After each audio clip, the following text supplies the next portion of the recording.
Ну, во-первых, как травматолог у меня в кабинете есть кости. Мне подарил профессор завкафедры анатомии когда-то скелет человека.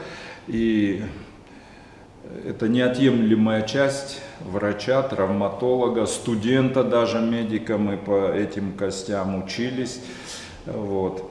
И как-то очередной раз перечитывав нардский эпос про Нардсердона, ну и там есть такая легенда, что Батрас, ну они законфликтовали, Сердон сделал ему подлость одну, в ответ на это Батрас убил его семью и сварил в котле. И прибежав домой, Нардсердон от горя не знал, что делать, и вот взял руку, кости руки и натянул жилы, 12 жил таких, и таким образом появилась первая арфа по нардским сказаниям.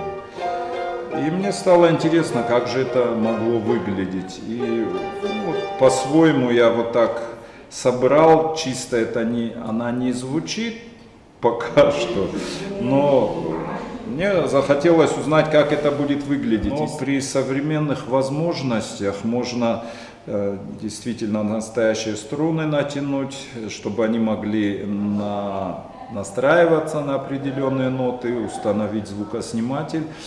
И я просто не ожидал, что это станет так интересно. Само слово арфа — это осетинское слово, это аланское слово. Оно означает ода или пожелание.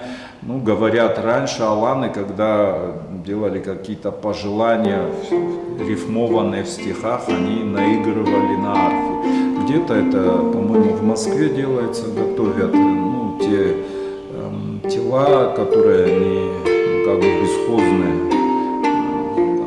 Или бомж какой-то умер, его некому похоронить.